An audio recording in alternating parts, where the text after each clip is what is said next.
Well, here we are again, and hopefully you're all refreshed and well fed and have enjoyed some networking time. We've built plenty more networking time into the afternoon for you all, so we'll talk you through what's going to happen as we get to it. We now have our second panel of the day, and we're going to be looking at lived experiences and what it was like then. So I would like to invite Caroline up to the lectern, please, to introduce our panel. Thank you very much.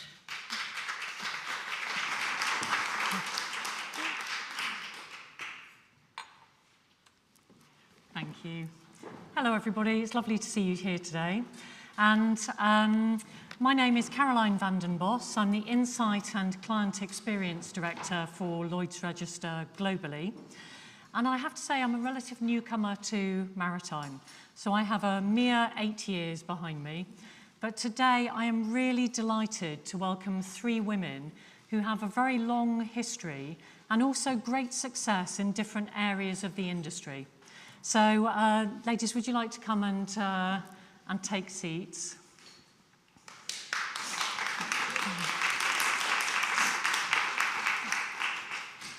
So, before we begin, I'll just introduce everybody. So, firstly, we have Maria Dixon. Maria is the CEO of ISM Shipping Solutions, and she started work in 1980 with the Consulate of Panama. And she rose there to be the head of shipping, looking after 1,200 vessels. Maria is also a former chair of WISTA, and in 2024, she received the Lifetime Achievement Award from the UK Merchant Navy Welfare Board for her work on seafarer welfare. So welcome, Maria.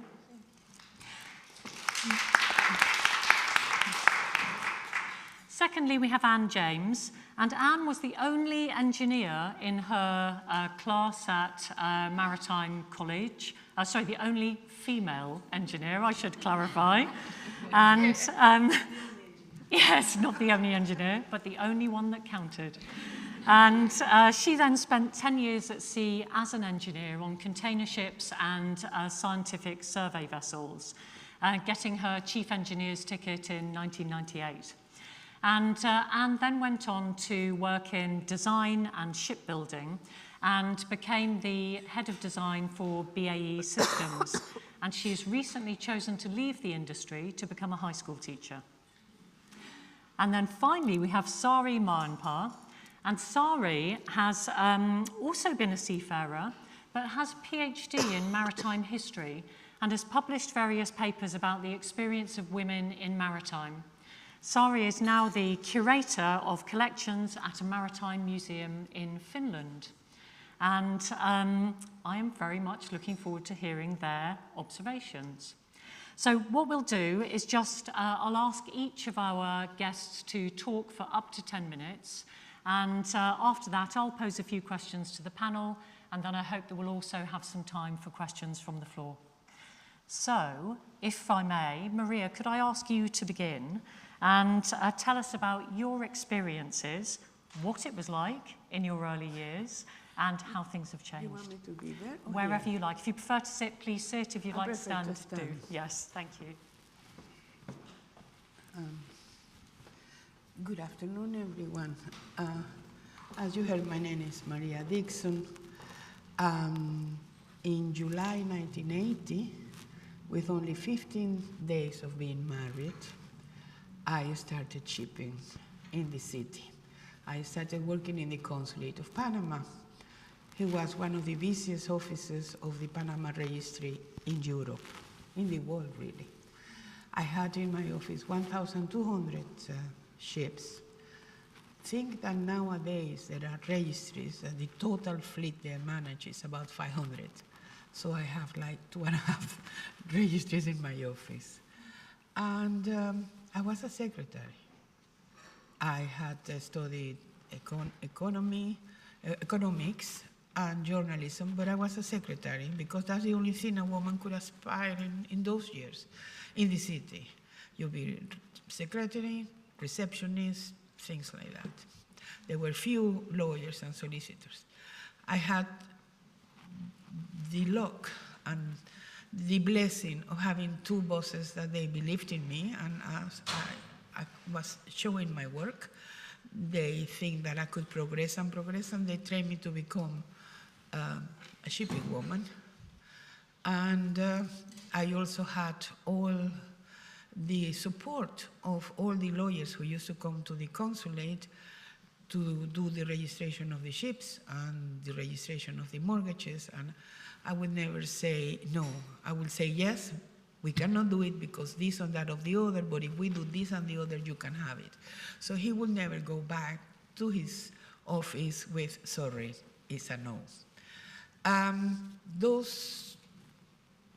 Those articles clerk now are retired.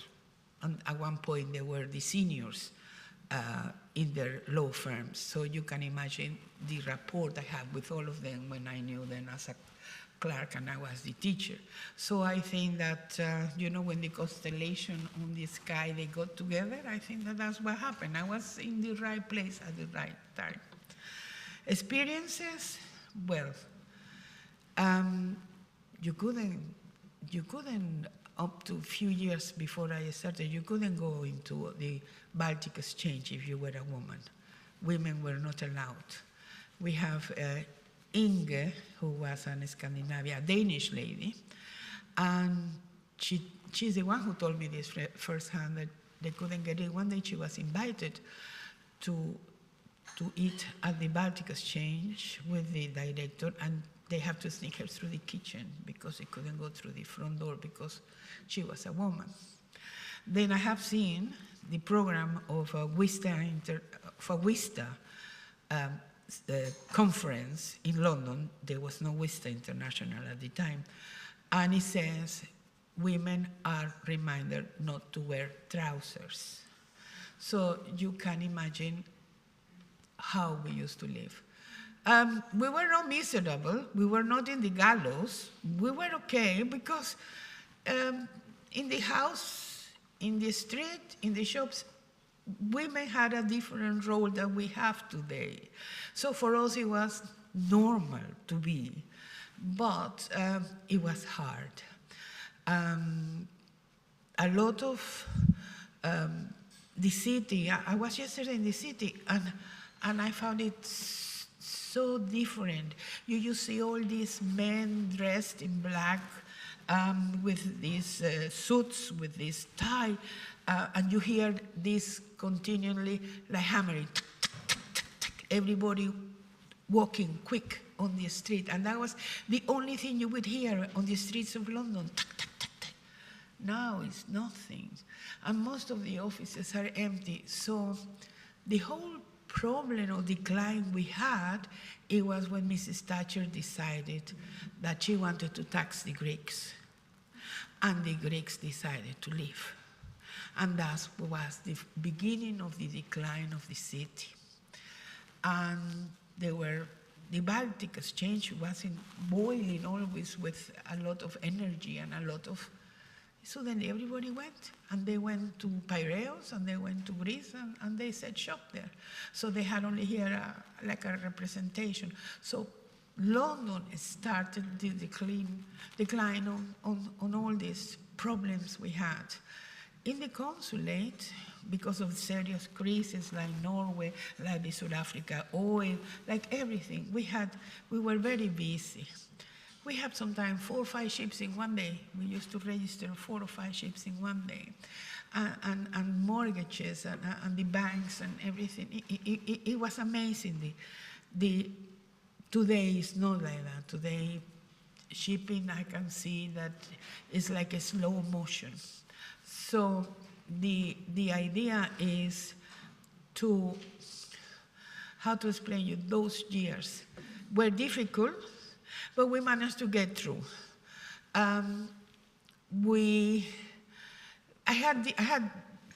could stay forever telling you stories. At one point, I have to go and detain the ship. I don't know if you remember, we had a pirate radio station. One it was Radio Caroline, and the other one was the Communicator. And I have to go and arrest one of them. And I wasn't prepared, and I was on skirts, and I have to go up the pilot ladder. So, you know, with things like that, I also have to do like 25 death certificates of a whole crew who went down. Remember the bull carriers when they were built, they were cargo with ore, and they will break a few days later. And the whole, on a Christmas, the ship owner was calling them to wish them a happy Christmas, and they couldn't find them. So they immediately go in motion, because we have nothing. We have no telex. No, we have telex, but we have no faxes. We have nothing. Only, you wanted to call tomorrow, you will have to ask today for the call. So I have to prepare this 20-plus death certificate of people, and about 2 weeks before, I was happy doing the registration of the vessel. So being a shipping woman on dry land is difficult. It was difficult. I don't tell you, it wasn't right. It was very difficult for so many things. I appreciate all what we had, because it makes us strong, and it makes us the women we are today. And the young people do not understand how we went through, or what we went through, and how much respect and unrespect we suffer. But I think that here in this room we will be able to carry the message to the young generations, because they really need to learn that what we did it for the good of shipping, and we did it for the good of them. So thank you. I think this is all in my short time what I can tell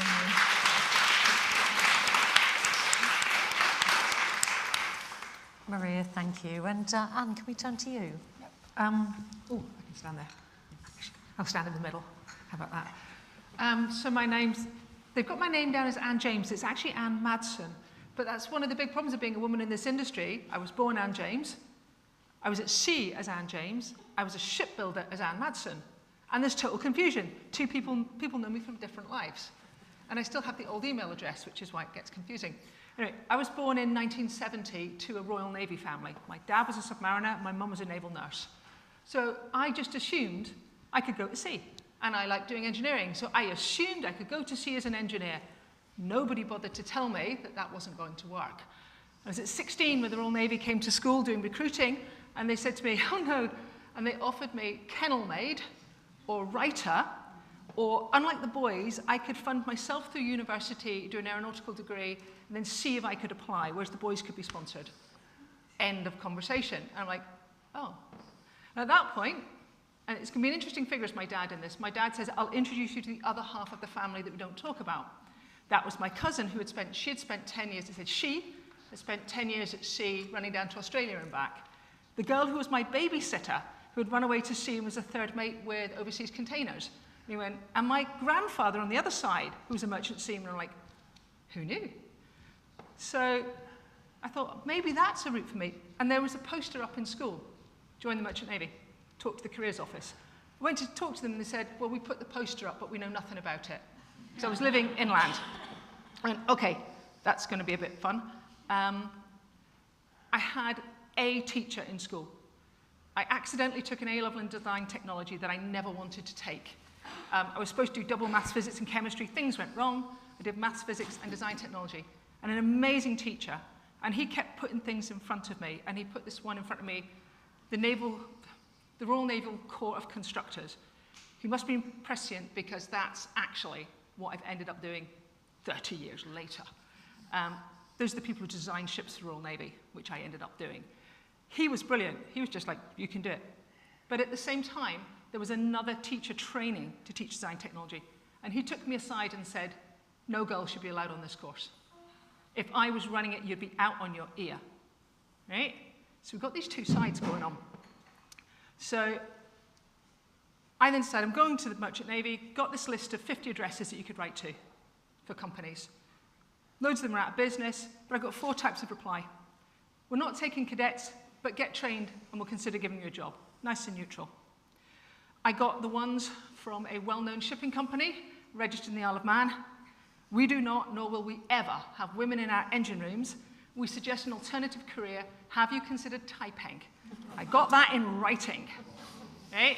I had another where I was invited to the interview, and in the room it was so clear the moment I walked in. I was there so they could say, we interview women and they're all garbage. And I came home from that interview, went home, said to my dad, it was obvious they were never going to hire me. And this is a key point. He then turned on me. And he said, who would put a woman in an engine room? I wouldn't. And you're like, wow. And this is what I found all through my career. People will turn. So he turned on me, and the next day I had an interview up here, Aldgate East. It was really weird getting the tube here, because it was Aldgate East, which used to be the headquarters for Overseas Containers Limited, where I had an interview, and they were superb. And they just took me on within half an hour. Their opening statement was, we've had female engineers, they've all been good, we've got our money back on them all. Should we start the interview? So I started working for them. Went to Warsash Maritime College, only woman, not just in my college, but in the entire UK. So the boys I trained with, superb, never a moment's problem with them. In fact, we meet up regularly and get very drunk in Newcastle, which we'll be doing in 2 weeks' time. So those boys, no problem. And then you're joining ships. This is where the fun begins, because the guys go in 3 categories. Those who are your allies, but you don't know, right, that they will always be your allies, but there are some. Those who hate you the moment you are there. But then there's a third who are polished on the surface and it all looks good. But if you make the slightest mistake, they've got you, right? Which is why you could never make a mistake. You know, they say, oh, you have to be better. You had to be, because they'll turn on you and they'll turn on an instant. And that was the thing that got me. I did 10 years solid at sea before gently coming ashore. You could never let your guard down. You let your guard down, all sorts of things would happen. Physical violence was just one part of it, but everything else. Do I regret a day at sea? I don't. I loved it. I had an amazing time. Where am I going with this? I know a couple places I'm going with this story, because I know I've got to watch my time. I did 10 years at sea full time. Then I came ashore to do a degree, but I paid my way through that degree by working at sea. And that was great. I rang up looking for work in the holidays, rang up one of the agencies saying, I'm looking for just short-term work. And I got this very condescending woman telling me, before you can work at sea, you've got to go through training, you've got to get a license. And I said, can we stop the conversation? I've got an unlimited chief's license. And she went, right, when can you leave? Because I got my chief's license in '98, and it was valid until 2020. So I've had a chief's license for 22 years. I quit. When I did my degree, I then ended up weirdly teaching at Glasgow Nautical College, and I had the privilege of teaching some of the first girls who joined the Indian Merchant Navy, you know? And I was setting up to work out where those girls are now, because I always hoped that they would have made it through. In my time teaching there for 3 years, I met no woman doing her chiefs or seconds, and only one girl as an engineer. Nothing had changed. Didn't change. I left there and I joined the shipyards. Oh, that was good fun. So at Glasgow Shipyards, I was employed as a warranty and a commissioning engineer. So the company had to change their rules because they said no women at sea for their sea trials, except I was the only licensed chief engineer in the company. If I wasn't on board, the ship couldn't sea trial. So they changed the rules, which was great. I also sea trialed 26 weeks pregnant, right?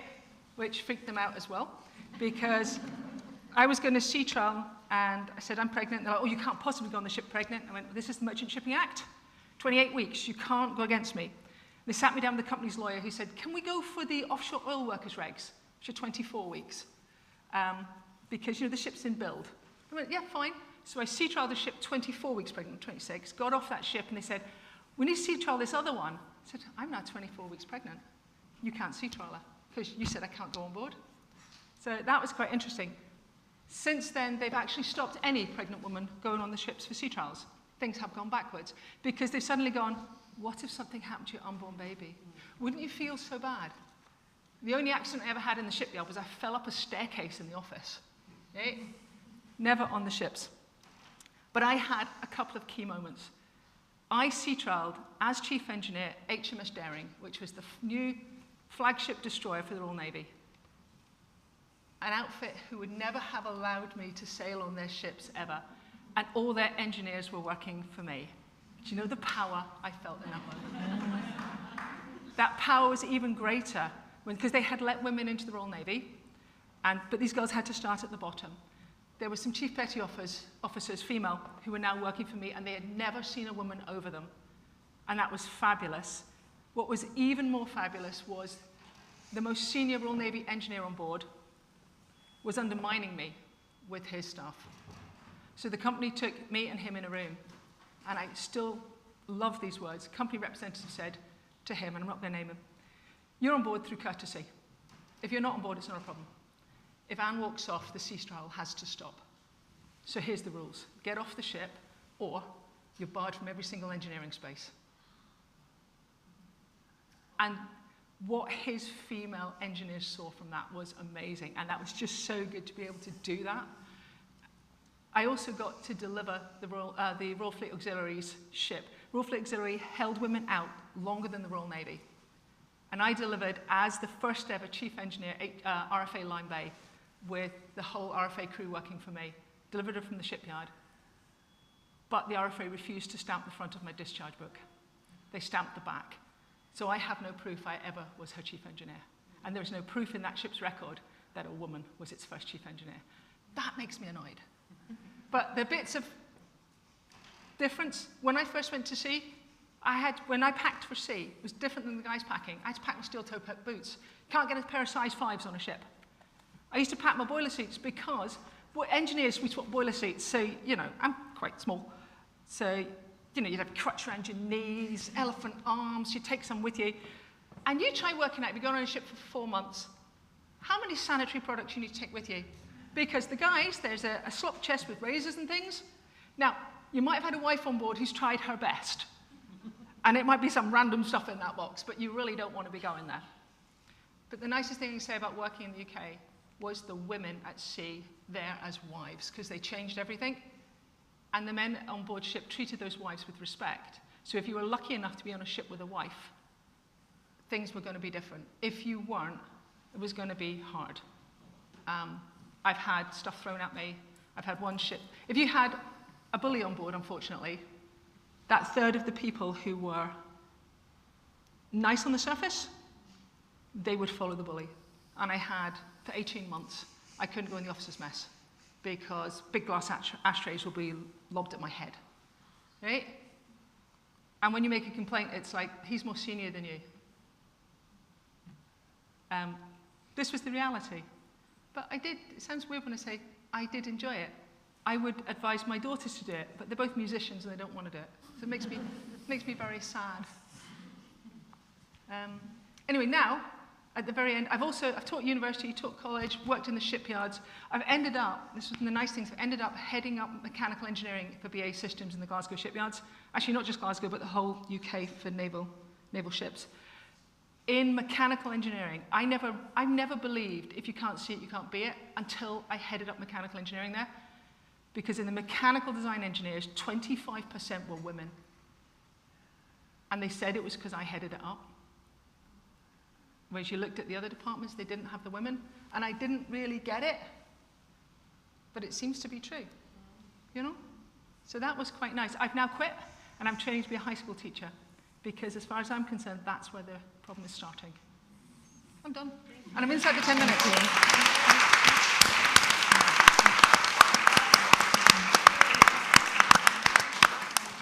Thank you, Anne, and sorry. Thank you.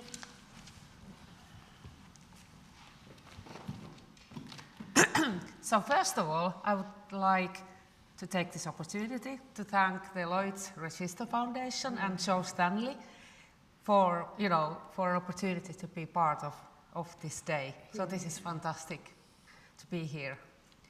About my seafaring so-called career, I first started working at sea in 1984. 5 days after I got my A-levels, I couldn't wait to go to sea. And my first contract was like a few weeks working as a cabin stewardess on a ferry from Helsinki to Stockholm. And my next ship was cargo ship, a coal ship that was then being prepared in Norway. So we flew there, they changed the crews, and I was there. And after a week, after visiting the port of Tallinn, and that was then, Estonia was occupied by the Soviet Union, in the middle of the night, there was a blackout on the ship. I was woken up, and we had run aground, and we had like 10 minutes to leave the ship. And then I was one of the first ones to go to the lifeboats, and then all the others came, and that made the situation a bit chaotic because most of us were really drunk after being drinking in a Tallinn hotel or whatever. And then all of us, we left the ship. We were drifting in the middle of the night, and we were sending emergency rackets. And my shipmates put me in the plastic bag, like a big garbage bag, and say that, just hold on to this knob, you will be fine. And I was just there, and then we were taken up by a Finnish ship that was on some sort of trial run. And they had, for some reason, they had a nurse on board. But we were all fine, no physically harm done. And I was 19, and I remember just being worried that I lost one of my favorite earrings. So that was the worst damage. But the reason I'm telling you this is that we had one of our mates was a woman, and this accident happened on her watch. The famous 12 to 4 watch. And then when we went back to Helsinki, the press was there, and the evening newspapers, they loved the story because they found out that it happened under this woman's watch. She was 27, it was her first ship as a maid. So, and all the evening papers were saying that, this is what happens when you let women out of the kitchen, that, that is what you should be doing. They loved it, this. And this is something I've noticed during the 10 years I was working at sea, that at least on Finnish ships, that it's fine as long as you are on the catering sector, as long as you are, even better if you are on a passenger ship, but not on a cargo ship, not on the engine room or on deck. And I noticed that I was once working in between Dunkirk and Ramsgate on a ferry that sailed under Finnish flag. And one of the engine room apprentice got ill, and he had to go home. And I went and asked chief engineer, okay, can I take over? And he said, yeah, fine, just, okay. And I started working there, and the officers were okay, but then the ratings, they were really unhappy about it. They said, why are you coming to the men's space? Why you are invading our space? So that is again something that you cross an invisible line when you go to these kind of engine or deck engineers jobs. And I still think it is so. I had a look at some of the statistics just a few days before I came over from 2024, and there are 1/3 of the Finnish sailors are women, but only less than 10% of the women work as deck ratings or officers, and even less women in the engine room. There is less than 4% are women in the engine room. So about myself, I stayed at sea until I started, I started doing I went to university to study history, and then I worked my way, as you did, at sea until I graduated, and even then I was working at sea one more summer, and then I got a fellowship from the National Maritime Museum. I started doing my PhD work on catering personnel at sea, which is like men and women. And then I met Joe Stanley, who has been in my life since, and I'm really grateful for your support and sisterly advice for over the years. This is what I have to say. Thank you. Wonderful.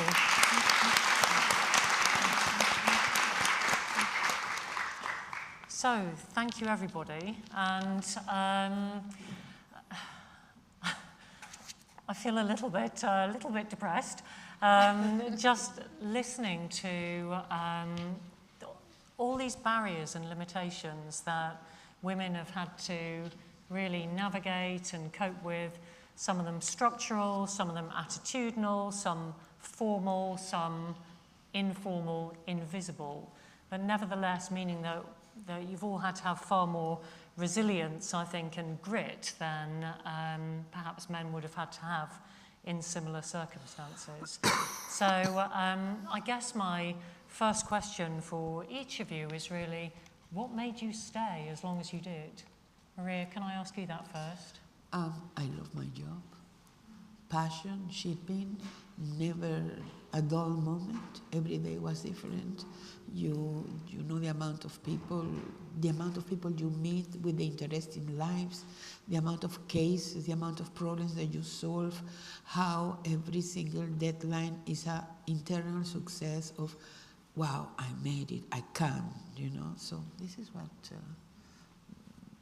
still, I mean, I'm 69, I might say, yes, I did it.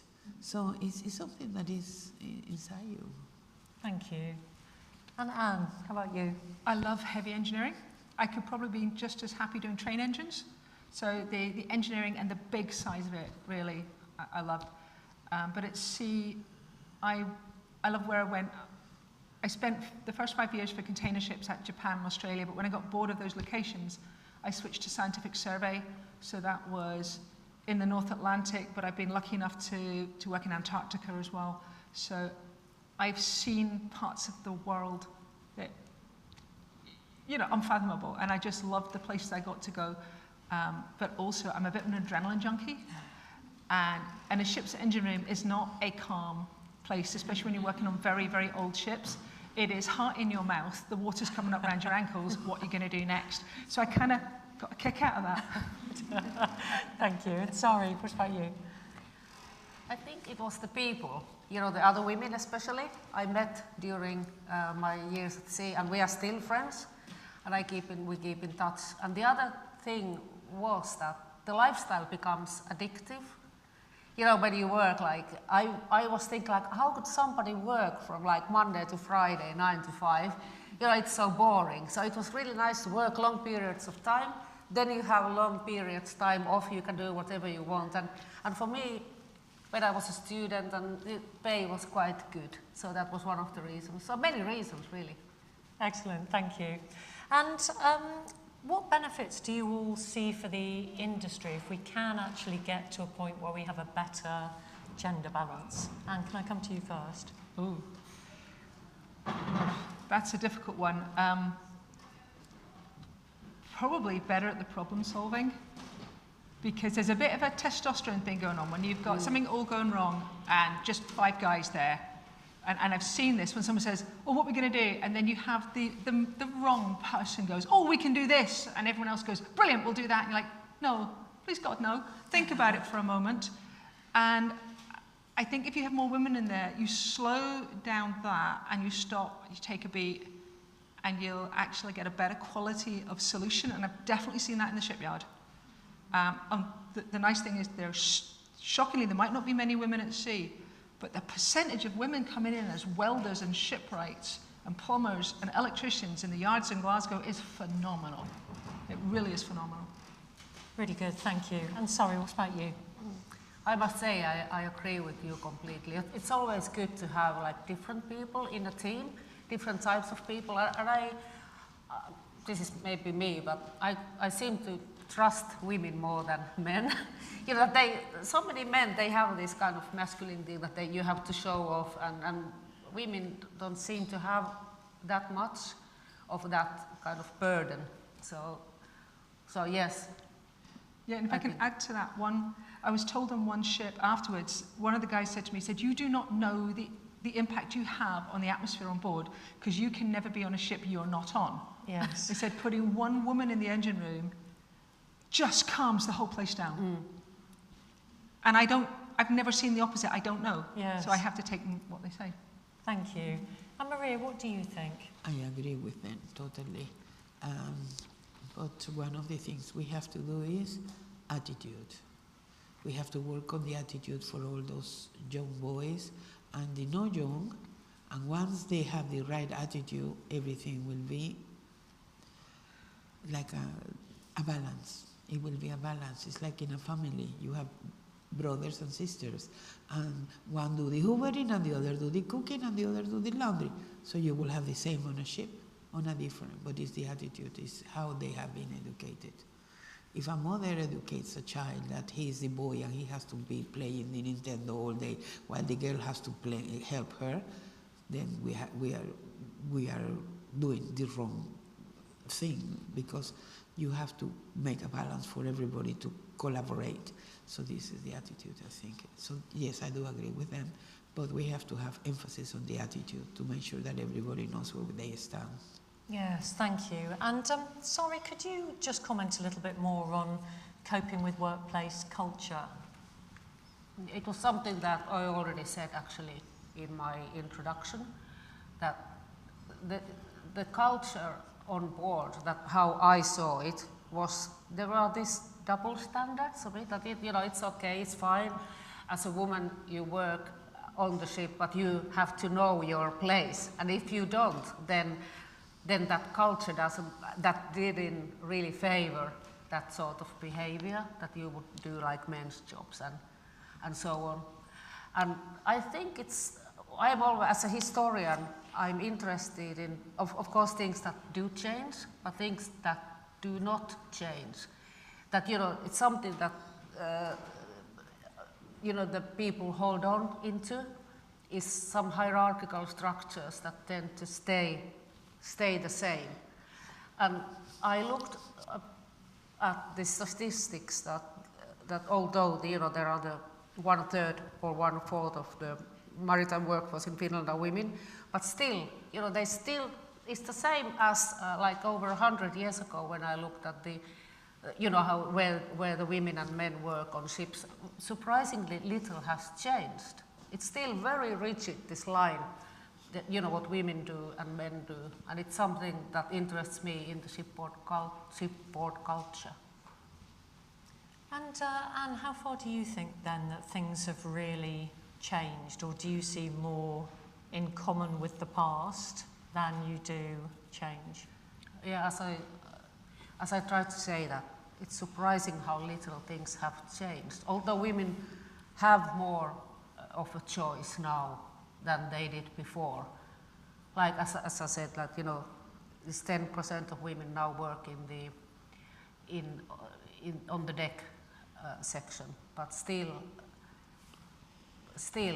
it's relatively little when you look at the catering sectors, where there is the majority of women on Finnish merchant ships have been a majority since the 1880s. So that also has stayed the same. Yes. Very similar than like over 100 years ago. Yeah, thank you. And Anne, do you want to build on that? It's how the culture has changed. Has it changed more than it's the same, or is it? I think it's pretty much the same, but the environment has changed. As a ship designer, one of the big things I saw was when I was at sea, I was expected to shift around 25 to 30 kilo chemical drums up and down ladders.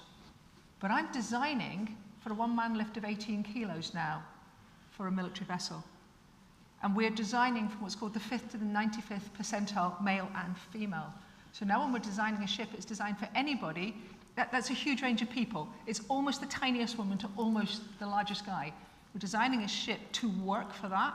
So actually the environment is becoming easier for men and women to both work in, but it's the mindset that hasn't changed. Interesting, okay. Maria, what do you think? None of us is wearing a skirt, which I'm considering to be progress, but do you see things having changed dramatically?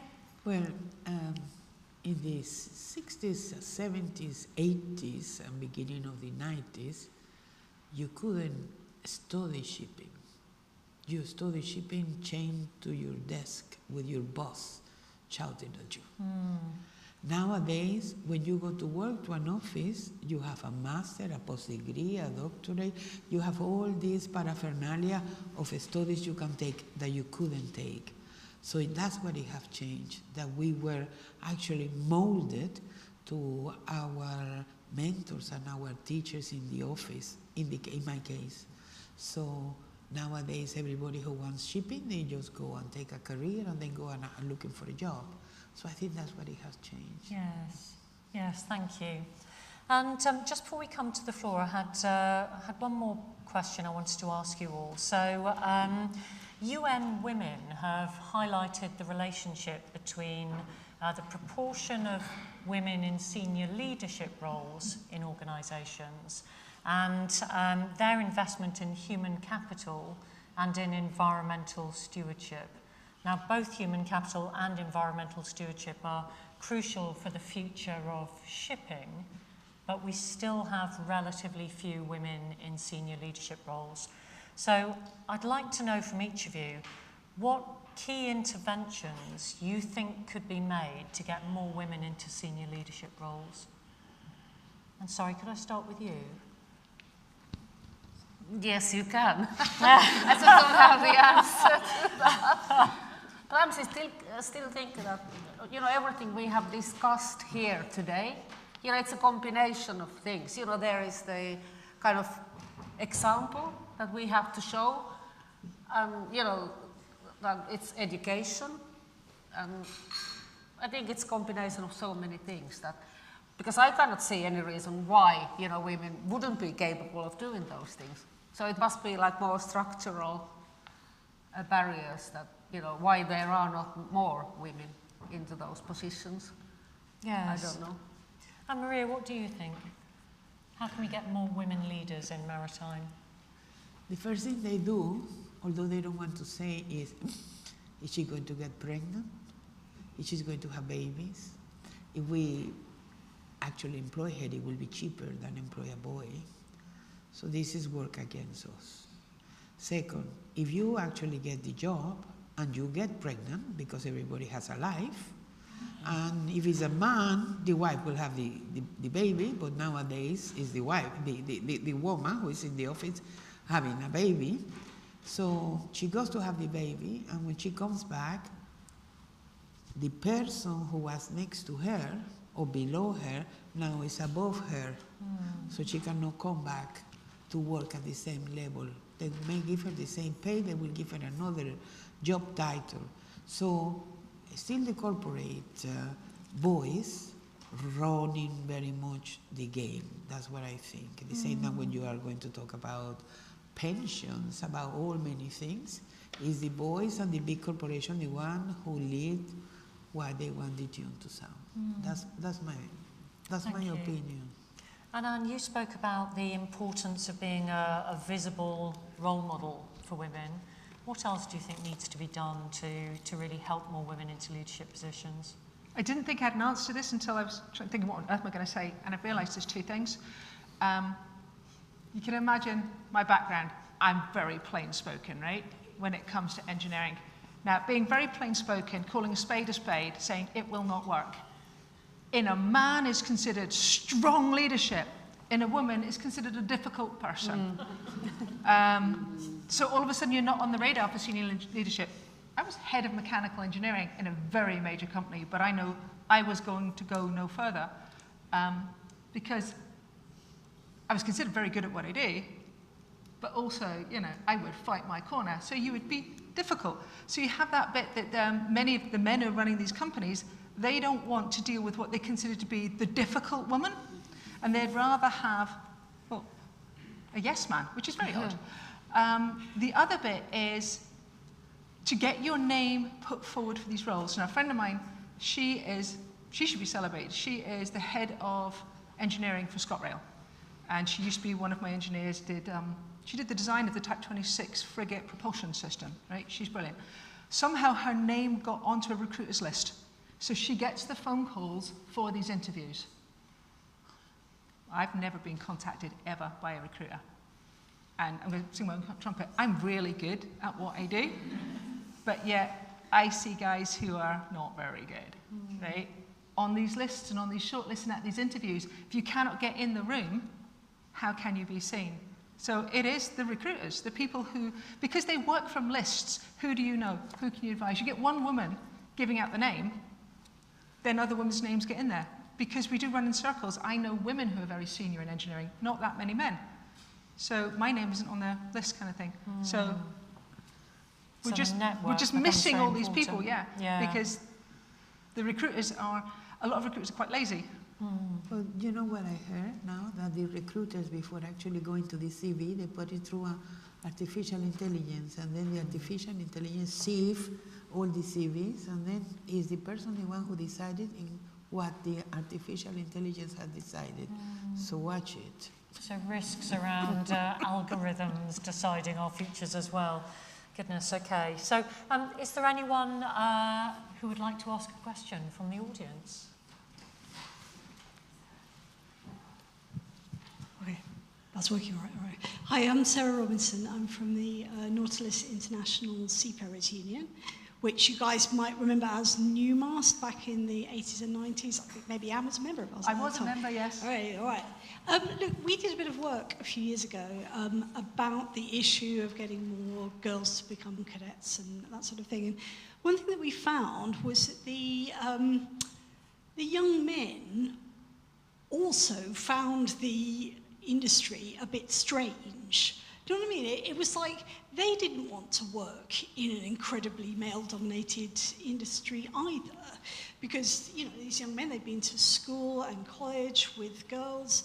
They'd probably worked in jobs already, student jobs, whatever. But there were men and women there, and they just.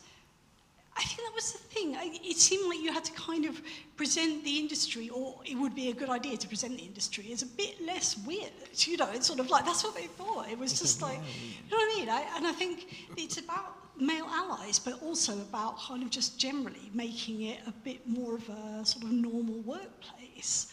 I mean, I don't know if you guys have sort of come across that idea, or how you would try and make that come about.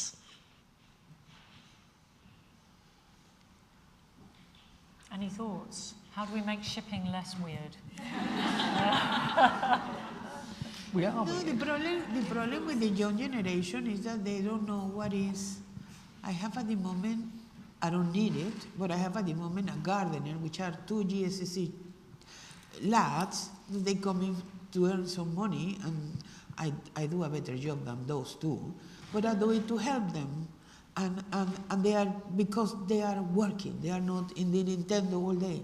But nowadays, the cadets and the people, they are not used to work like they used to go in our generation. So that's one of the problems. They find us weird because they have to work. That's how I think. I would like to say that, of course, I haven't been to sea for for many, many years, but it's still, I think it's becoming more and more like lonely workplace. Yes. There's less and less people working on these huge ships on their own. Whether you are a man or a woman, you would need to be a kind of bit special in order to live on those circumstances. And you work like very long periods of time. You don't necessarily get very long leave, or I think it's a strange workplace anyway. If I may, I read 2 days ago that although the cadets are connected 3-4 hours a day on the internet, and they have more connection than usually they have, they are finding that their friends, which are not at sea, they are on land, they can see how they are progressing with a relation, with going places, and they are stuck in a ship. So actually, the connection with the internet is in a way showing them what they are missing for being at sea.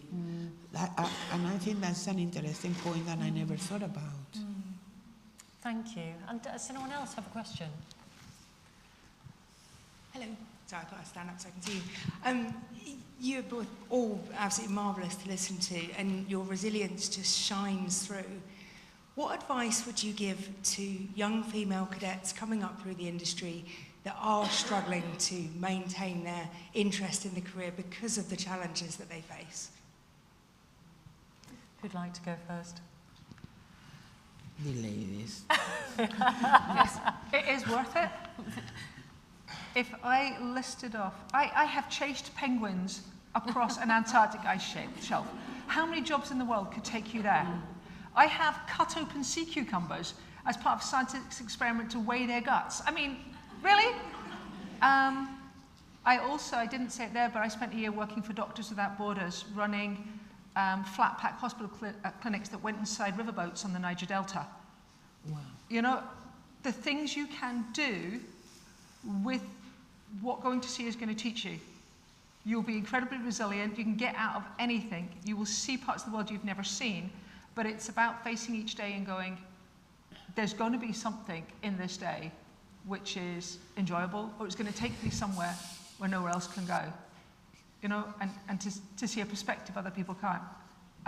So I try and give them those stories and say, you know, some of the really toxic stuff, you arrive in Korea and everyone goes off to the brothels. You go as well, as the invited guest of the mama-san, right? And I have taken tea with the mama-san, all the children of the brothel, and one of the ladies who wasn't working, honoured guest. And you see humanity, and you have, I'd say that to them and say, every job has its tough bits, the things you don't want to do, but the good stuff is phenomenal, and you won't get it elsewhere. Wonderful, thank you. And I think we might have time for just one more question. John. It's a comment, actually. I hope that's okay.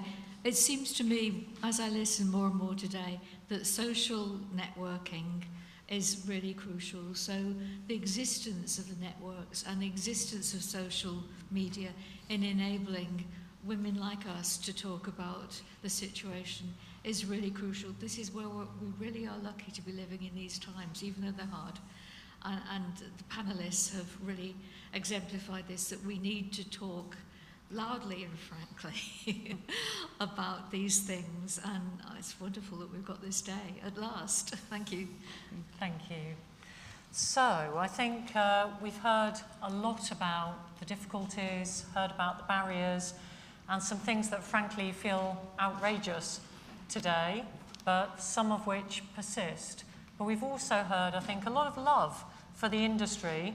And I also now need to chase a penguin. I've just put that on my bucket list. But what I'd like us to close with is each of our guests just to say, how much hope do you have for the future for women in maritime, and why? And if I can start with you, Maria. Well, I do have a hope, and it's that if we manage to get the attention of and highlight to the public about shipping, the importance of shipping, we will be able to get women and men on maritime. And my slogan that follows me is no seafarers, no shipping, no shopping. We need to highlight to the public that shipping is there to stay and to help them. So that will be my advice. Thank you. And Anne, how about you? I have very little hope, and it's fueled mainly from my career change. I'm now training as a high school teacher, and it's brought home something I knew was there. My age group, we fought for the right to study tech at school and to wear trousers. And we fought for that, and it was an open fight. But now what I'm seeing at school, the girls have the right to wear trousers, but yet they wear skirts which are shorter than their pants. They have a right to take tech, but yet they don't do it. Because there's this little voice going on all the time. You have a right to do that, but why don't you wear this pink dress? You have a right to play with Lego. Look, we've made you girls Lego. You have a right to take physics, but go on, why don't you take biology? And it's in our school system. It's what girls are being told by their parents, by their teachers. I've seen well-meaning male tech teachers just saying to the girls, oh, I'll use the drill for you, don't you worry, because your nails, and not realising what they're doing. So I see very little hope, because we're getting rid of all the girls' schools, and we're co-eding them. So the hope we did have is unfortunately going as well. So I'm a bit negative. Sorry, what about you? Are you equally negative, or do you see real hope? I think I'm half and half, like half cynical, half like hopeful. And I refer to the previous session with Erika and Sandra. Is she still here? Anyway, that you were saying that there is change, but it's happening very slowly. And it's definitely happening slowly, but at least there seem to be more work opportunities for women. And not all like men, like the colleagues are against women or anything like that. So that's why I'm partly positive about this change, that it can happen. And a lot has happened. Thank you. And so with that, I'd just like to thank Maria, Sari and Anne. It's been fantastic to hear your experiences today, and I hope you've all enjoyed it. Thank you.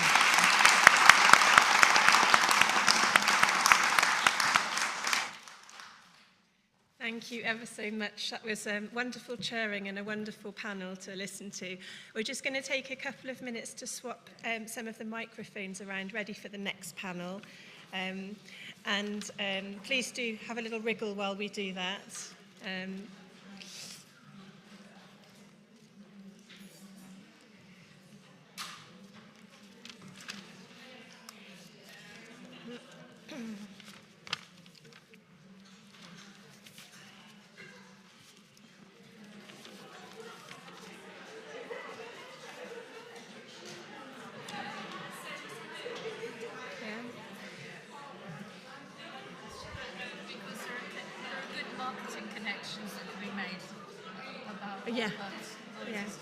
Yeah, that's in. Yeah, that's fine.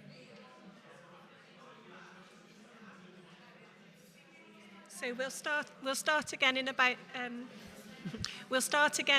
minute's time. So if you want to have a little wriggle, and I've noted down a few words from the panel as well, which probably resonate. So we'll go through those before the next one.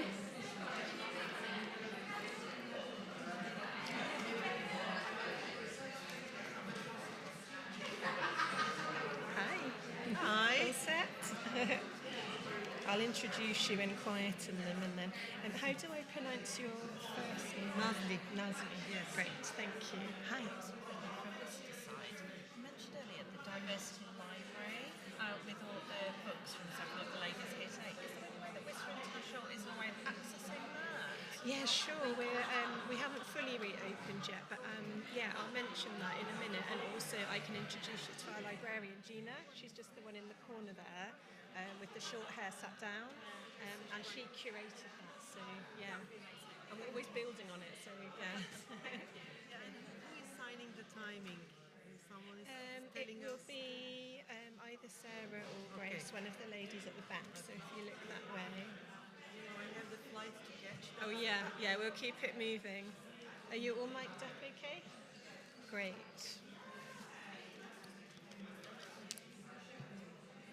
So, I'll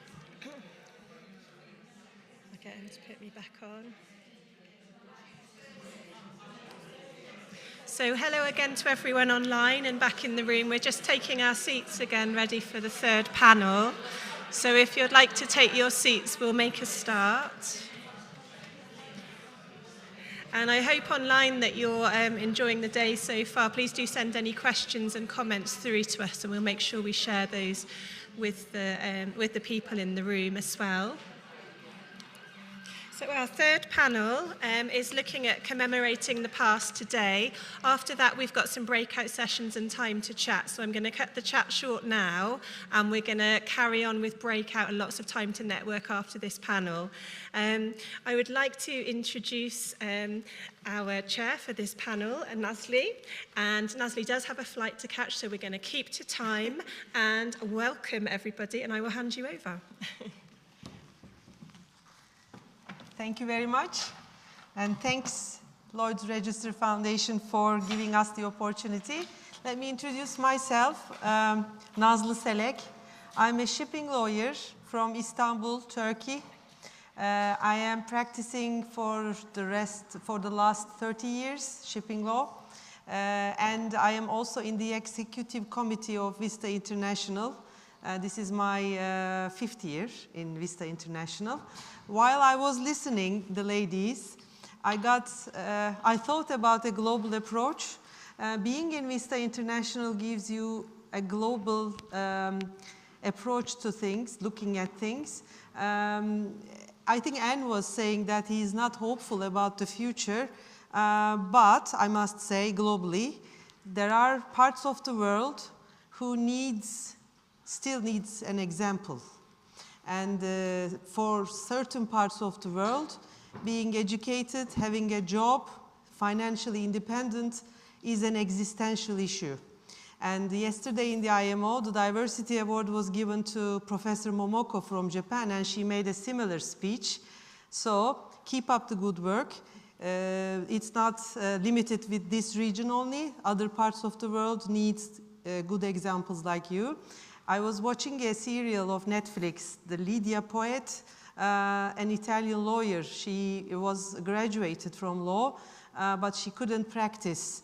I think 45 years she had to vote for it. And I, as a lawyer, have no problem at all. Now, probably lawyers here, of course, don't have that problem too. So you are opening the path for many others, and you are doing a very good job. And I am chairing a panel of talented and creative women here. I really admire the work they do. And they will have some presentations first. They will introduce themselves, and then we will have a talk in the panel.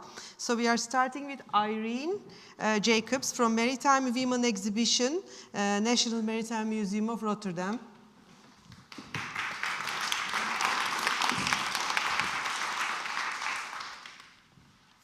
I change this myself?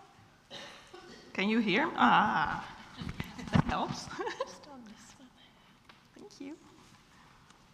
Let me just change this, otherwise I'll be gone. Is this better? No. Is this better? No, it's changed. No. Is it okay? Okay, just keep on talking. Oh, hello. Sorry. Okay. I'm going to say it in Dutch. Irene Jacobs, but you can't say that, so Irene Jacobs. Yes, from the Maritime Museum in Rotterdam, so from the Netherlands, where I've been a curator, or senior curator at this moment, as long as I can remember. No, 35 years this year. So I think I know a little bit what I'm talking about, even though I haven't been sailing, but I should have. I think I should have, but I didn't. I ended up at the museum, which is my perfect job, so I'm glad that I am. I would like to start with a quote from Gerda Lerner-Kronstein, the world's first women's historian, already said more than half a century ago.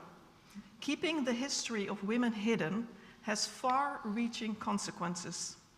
With the false idea that women have contributed nothing in the past, today's women get a very wrong image of their own position in the world.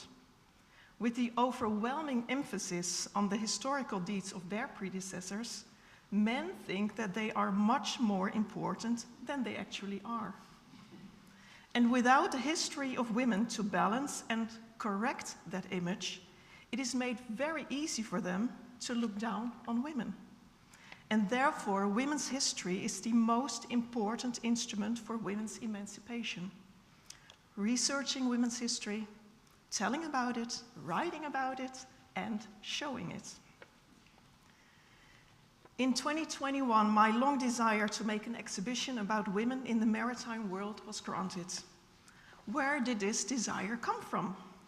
The maritime world is seen by most as a man's world, a world where women had no part in, did not work, and had no interest in. That's how it felt for me for a long time. For women were absent in most of the books I read, the exhibitions that I visited, and I must admit, even the exhibitions I made myself. Almost absent, because sometimes I did come across them, but like many, and I heard it today as well, I marked them as exceptions. But over the years, I became convinced that women were a much bigger part of maritime history. For how many exceptions can you come across before you realize that they are not exceptions? I became convinced that their stories were unseen, unheard, not researched, and therefore unknown. And like many today, I'm very glad to hear this, I wanted to change this. But something you know nothing, almost nothing about, you cannot show in an exhibition. So first I had to know more. So for a year I researched the maritime women in our own museum collection. My museum, so not in Britain, has only 1.2 million objects, so that was almost nothing. And I found women working in shipbuilding, in inland shipping, in coastal shipping, as maritime suppliers, in harbors, in fisheries, sailing around the world, doing scientific research, and of course, seafaring women. All of them I started to call maritime women, meaning women working in the maritime sector themselves. Next to them, I also researched wives of male seafarers. I'm not going to get into that because I only got 10 minutes. In our collection, I found 276 maritime women and 85 wives of sailors. Of them, I extensively researched 30 from different times, different sectors, and of whom we have interesting objects to show, which is, as you can understand, quite important when making an exhibition. During my research, we started preparing the exhibition. Me and my colleagues, project leader Karin Meirik and educator Marieke van Os. We decided that the main goal of the exhibition was to show that women have always been and still are part of the maritime world. Oh no, I won't do that. To balance maritime history and thus make a change. An exhibition brings the so important new knowledge, mostly written down in books, to a much wider and other audience, to people who had not thought about the subject before. Women, also men, young and old alike. And with around 200,000 visitors a year in our museum, I think we can reach a large number of people. We chose to incorporate as many women as possible to avoid confirming the idea that maritime women were the exception. So in the exhibition are over 50 women. We also chose to incorporate women throughout history, so not just over the past 50 years, but over the past 500 years. So there are women there from the 16th century up till today. And we selected these 6 themes you see: shipbuilding, inland shipping, fishery, harbors, science, seafaring, and the wives of the maritime men. We chose to incorporate both Dutch and non-Dutch historical maritime women to show our audience that this is a global hidden history. We included interesting Swedish, Chinese, American, and French women. I'm sorry, no British. Sorry, we have to change this. We chose to incorporate historical women as well as women from today to show that this is something, not something just happened long ago, but today still. Well, you've heard it. And we also wanted to be the exhibition not only about the maritime women, but also by them. So we asked Vista, the Netherlands, to join us while still preparing. We had a lot of sessions with them, with women, which women they thought were important enough to be in the exhibition. We made photographs of the maritime women of today, and we interviewed 6 of them, like shipyard owner Tekla Bo-Davis and CEO Karin van Oorsel, who is also the Vista member. And they can be seen together with their historical maritime predecessors. The maritime stories of the women are central in the exhibition.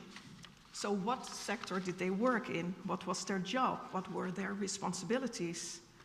And on purpose, we do not tell whether or not they were married or had children, unless it is important to their stories. Actually, we tell the stories like if they had been men. The emphasis in the exhibition is on what women chose to do, wanted to do, were able to do, and were happy to do, at least most of them. It tells a positive story, not portraying women as victims. By choosing the colors red for strength and pink, nowadays seen as a female color, we emphasize this. But denying that being a woman has and had its barriers would also be denying history, something that we are trying to avoid. So literally in a corner of the exhibition, away from the small children that we also have in our museum, we show and hear women talk about the denial of their capacities, their knowledge, their careers, the degrading as well as the harassment and the verbal and physical violence. I have to rush. For the look and feel the expo, we worked with two designers, Wendy Rommerse and Crystal Litz. We wanted to show that history of maritime women is hidden. So huge curtains and silhouettes are the first things you see when you come up. You can't see the women, not yet. But once you make an effort, like you do in historical research, to find them and their stories, you have passed the barriers and you cannot not see what you haven't seen before.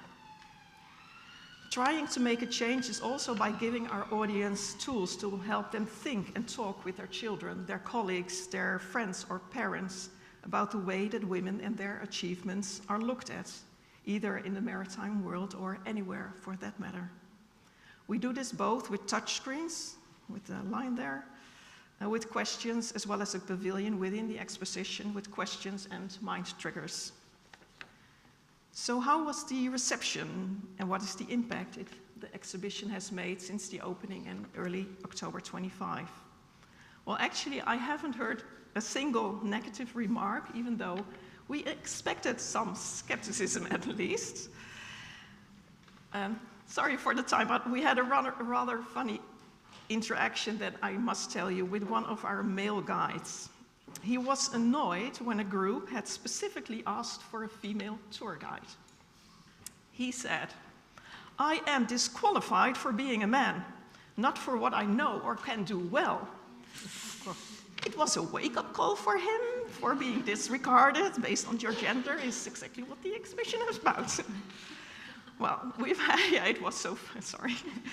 We've had overwhelming positive reactions from the women from nowadays Maritime. They tell us that they feel heard, that they feel recognized, and that are amazed to find out that they have so many predecessors that they are hardly ever the first to do what they do, and that they are not the exception. How am I in time? Okay, let me just skip the ones. We have a website, I'm just gonna, Maritime Women, I'm sorry, it's in Dutch, but it's almost the same as English, just change the I and the M, which is also in English, where we ask women, from nowadays women, or they may have retired, to share their story. Up till this moment, we have over 50, also with help of Vista. So please, if you are a maritime woman, tell your story on this website. And I really hope that with the grant we got from Lloyd's Register Foundation as well, that we are able to build this website and make it more the website that I dream about, together with you, I think, that all the maritime women who ever lived or are still alive will be found here. So thank you.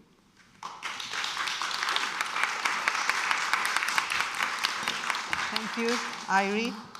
And our next panelist is Amy Mook from National Maritime Museum London, Libanov RNLI. We can have you for your presentation. Hello.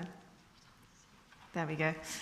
My name is Amy Mook. I'm the Lloyd's Register Foundation Curator of Contemporary Maritime, and the reason I have the longest job title in the world is that I'm lucky to be on the receiving end of an LRF grant at the National Maritime Museum, along with a few colleagues who I think are online. And today I'm going to be doing a whistle-stop tour of an exhibition that we did a few years ago called Women of the RNLI. In 2024, it was the 200th anniversary of the Royal National Lifeboat Institution. They are responsible for the huge orange lifeboats that you see all around the coastline of the UK and Ireland.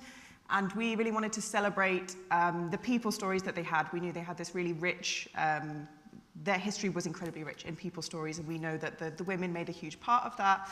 I feel I'm just reiterating what a lot of people have said today, that women have always been there, and that was something that we really wanted to get across, so I'll come to that in a bit as well. But just to say that women make up, I think there's 300 women, so about 4% of the RNLI crew are made up of women.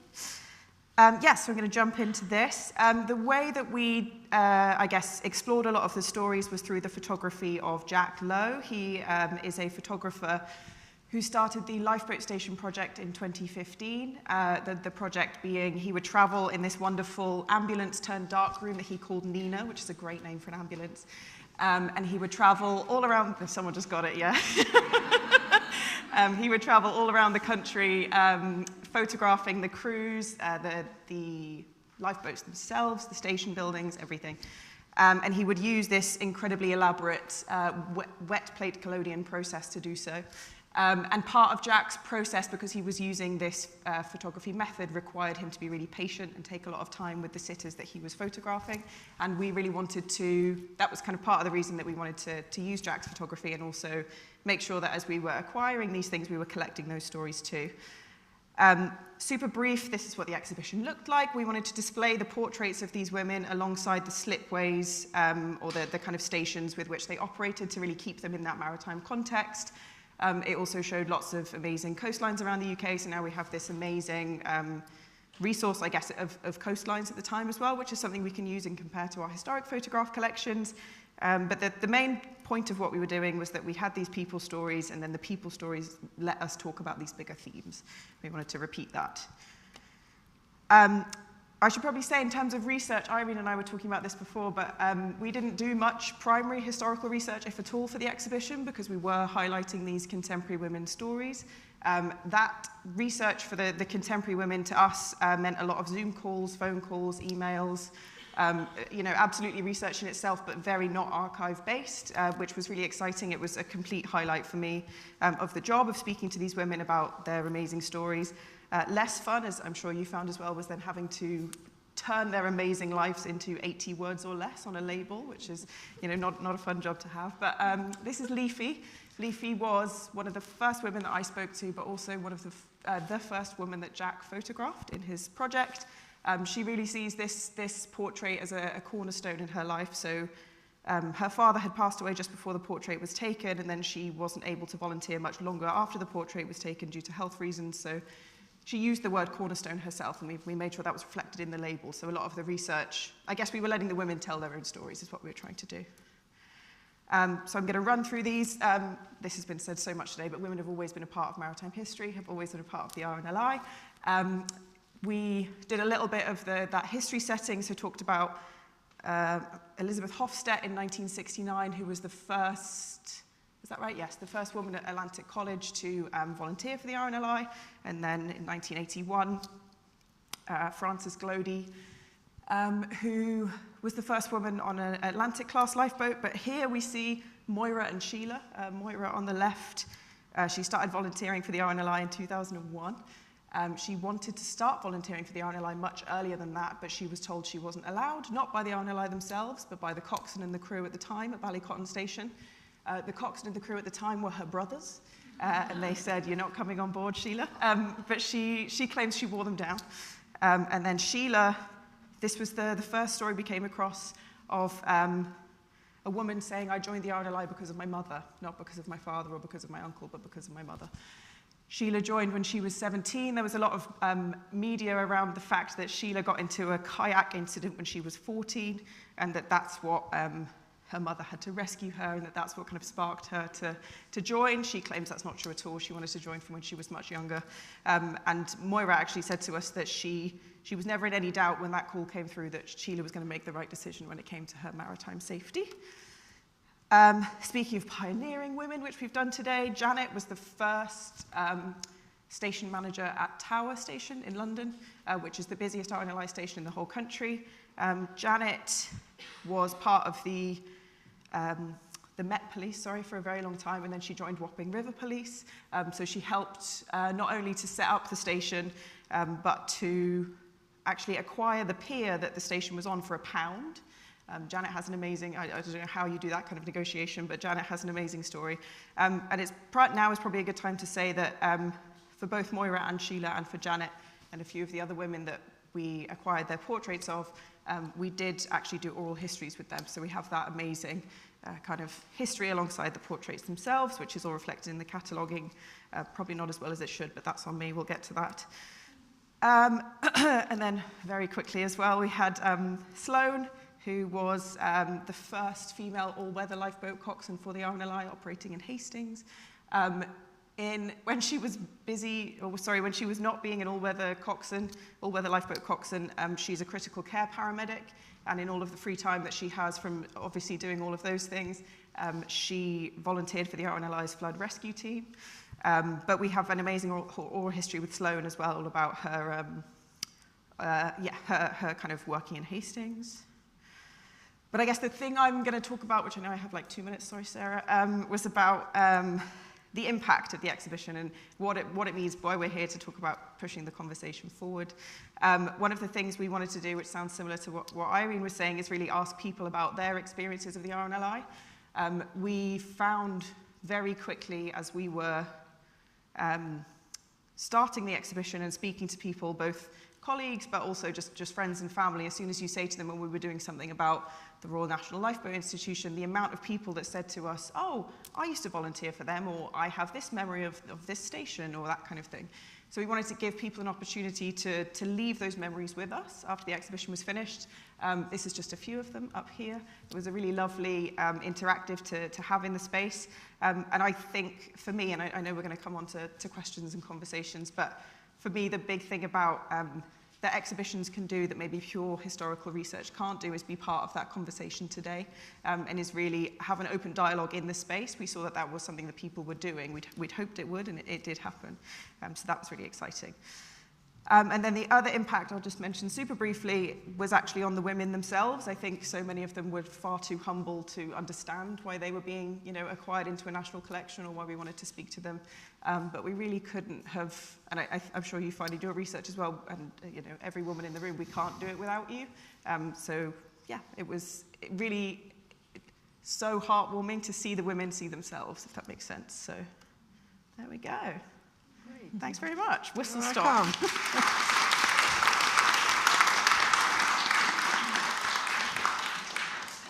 And it's Emily Sandy now. She sees from Lloyd's Register Foundation.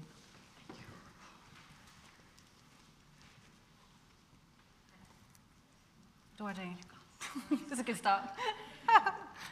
Good icebreaker. Okay, great. Thank you, Louise. Okay, got the timer on, Sarah? Okay, so, hi. So I'll be doing this a lot. Okay, my name's Emily Sandy. I'm a creative director, portrait photographer, and co-founder of Sama Creatives. So, this is me, age 10, and around this time, my parents and I moved from Iceland to Grimsby on a cargo ship. I'm half Icelandic. My mum was Icelandic. This is not the ship that I went on, but this is Eimskip. So this is a drawing that I made of that journey. It took 3 days, and as you can see, my mum didn't enjoy all of it. But my dad and I thoroughly enjoyed it. The 3 meals a day. I love the 80-foot waves. Yeah, anyway, that's another story. Basically, so I've been revisiting material like this through a personal archive project called Bits and Bobs. And by sharing it here, I'm doing something quite simple. I'm taking something personal and placing it into a public space. This is my grandfather, Hallgrímur, wearing a lovely jumper, the Icelandic lopapeysa. He was a fisherman and a fishmonger in Iceland.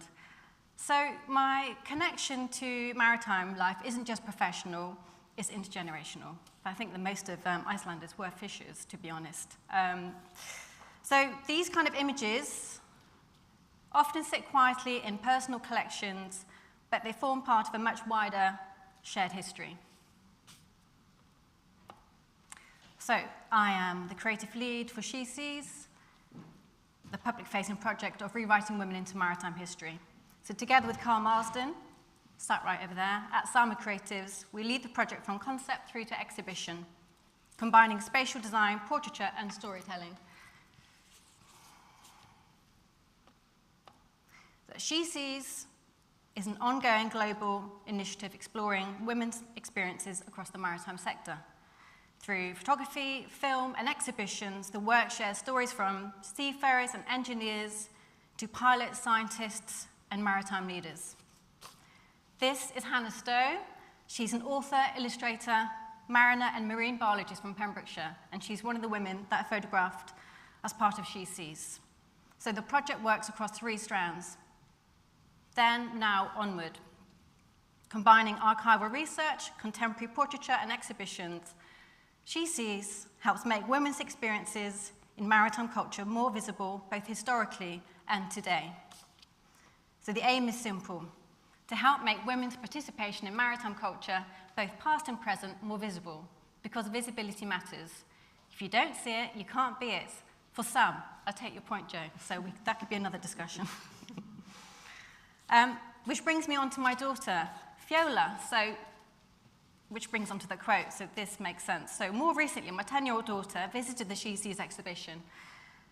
She was particularly interested in Hannah Stowe.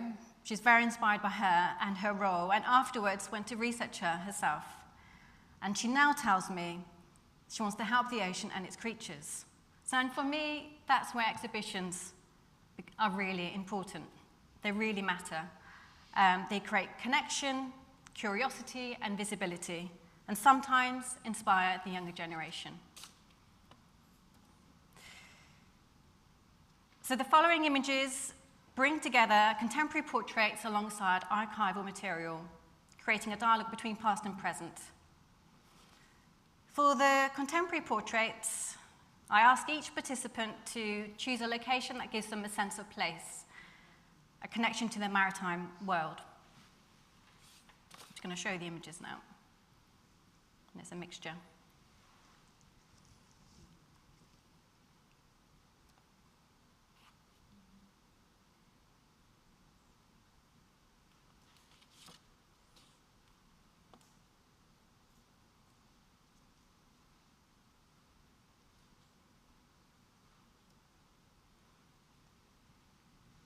So Annie Leibovitz once says that even someone like Jane Goodall would rather go to the dentist than have their photograph taken. And that's probably true for most people, for me at least. So being photographed asks you to confront how you're seen. So for me, the process is about building trust, taking time, and creating space where people feel seen in a way that feels right to them. When I was working in India, Sanjam Gupta described the experience as, and I'm paraphrasing, it made me feel seen, valued, and proud of my journey. So one example is the She Sees exhibition in Boathouse 4 in Portsmouth Historic Quarter. After launching the project at the IMO in September 2023, we transformed the upstairs mezzanine within the working boathouse into a large-scale public exhibition space, which opened in August 24 and is going to be there until the end of this year. Alongside the contemporary and archival portraits and stories, the exhibition includes a 40-meter archival wall featuring material from the Imperial War Museum and Historic England.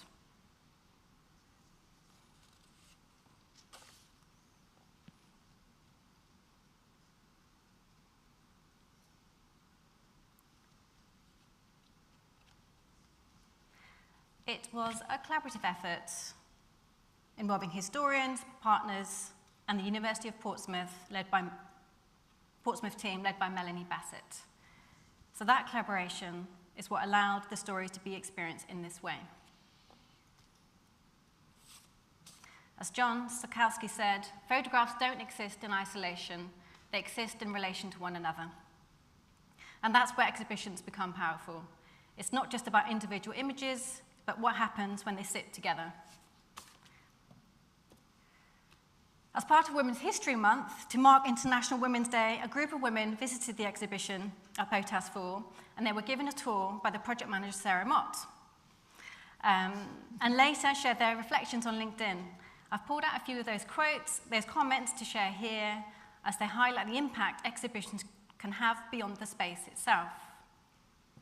They show how these encounters can resonate with audiences and begin to spark wider conversation. She Sees Her Voice is a participatory, there's lots of P's here. She Sees Her Voice is a participatory photography program developed as an extension of She Sees.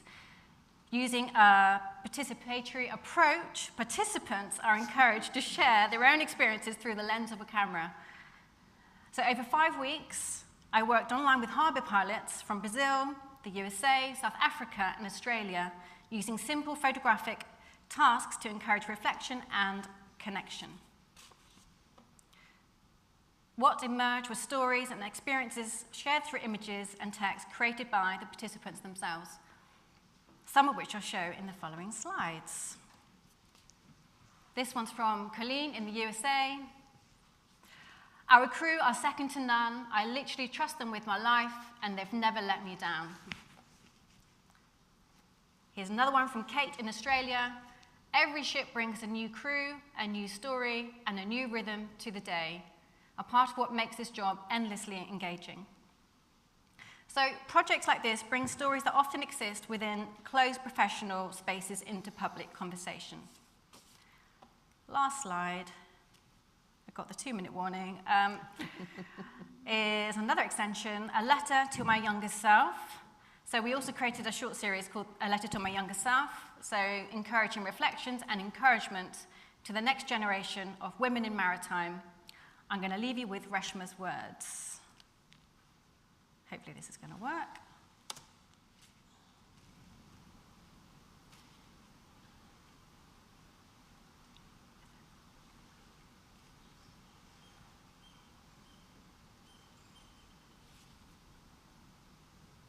You did it. You did what no other woman in the country ever tried.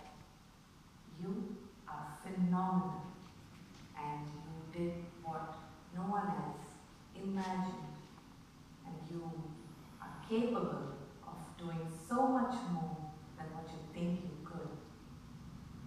I wish you remember this always.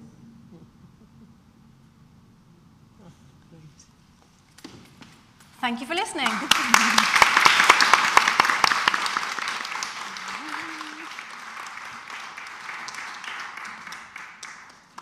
Thank you all. Well, I think you are the influencers. You are I'm better than the YouTubers, definitely. Sometimes people were saying that we need influencers on board to take more attention to ships and shipping, but this is perfect. Very much. Congratulations to you all. Well, maybe we can start with Amy. With Women of the RNLI, how did you approach telling stories in an institution which is traditionally known as male-dominated? Good question. I think, first of all, I think it's about doing as much research as you can and kind of having that research base. Definitely kind of believing in yourself and the stories, but as much as the museum historically definitely has been seen as male-dominated, there's like a massive shift in the acquisition policies we have, in the kind of internal discussions and conversations around, you know, our collecting, our outputs, everything that make it a much more kind of inclusive space than it was. And I think, as I said at the beginning, it's just about, doing as much research as you can, really, and that's also how you know which are the right stories to pick, if that makes sense. It's kind of, you're always gonna, I don't know if you found as well, but there's always gonna be stories you want to tell that you don't have the space to tell, you have a small room to do it, but knowing as much as you can before you go into that process is really important. Great. Thank you. And Irene, when developing the Maritime Women exhibition in Rotterdam, what kind of curatorial challenges or breakthroughs you have experienced? I think one of the challenges was whether or not to choose a few women that we could tell a lot about, or a lot of women that we have like 80 words per person to tell about. But like I said, we chose to incorporate as many women as possible to avoid people saying, this is just the 3 exceptions that I thought were there. But I think that another main challenge that we had was really discussing extensively how to tell the story without people being annoyed or especially men feeling left out or no. Okay, I'm going to tell you a story. I have also children, but they're a little bit older than the 10-year-olds. So I had my son, who is now 24, and at a certain point in making this exhibition, he said, "Mom, you're way too fierce."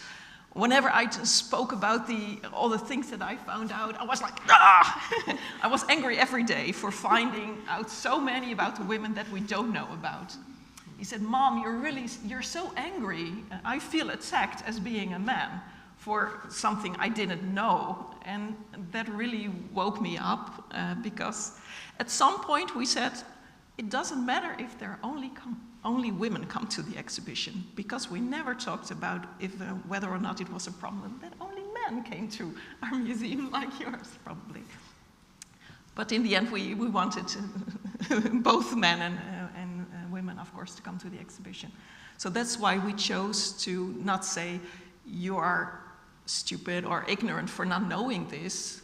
It's logical that you don't know this because it's not in the books, it's not in our society. That's what needs to change, not that you don't know about it. That's what this exhibition is about. It will change your knowledge about knowing about women. Because you so show that it. I think, yeah, because you Great. So that was a challenge. Thank you. And Emily, She Sees has a creative and program-based approach. How does it differ from traditional museum exhibition, and what unique impact does it have? First of all, can you hear me? Yeah. First of all, it's not static. It's it's evolving. We can pop up anywhere. We started at the IMO. That was there for a week.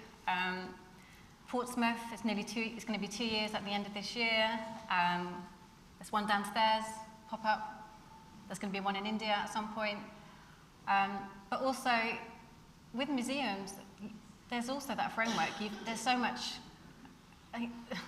you can do that, can't you? You can just do a pop-up exhibition outside or take it elsewhere. But I think that's the difference. It's not static. Yeah. So you reach a lot of people. We reach a lot of people, yeah, different audiences. That's different countries. Also the participatory element, which I showed very briefly, it brings in their voices, and yeah, it's just, there's lots of assets that we can create from, lots of content that we can just take all over the place. And maybe more attention, you think? And more intention. And I'm also on the ground, so I'm designing it, but I'm also on the ground and I'm with the women. They tell me their experiences, and then we relay that through. It's the women's, their portraits are co-created, and I work alongside them very closely, yeah. Well, for you all, you can all answer, or any of you who would like to. Why are the exhibitions and programs as such are pushing the conversation about women and maritime history forward, do you think? I can go first. I think that it might sound like a really obvious answer, but I think it's reaching audiences that maybe academic outputs don't reach. I don't think I said it when I was rushing through the slides, but our exhibition was open for 9 months and we had 70,000 visitors.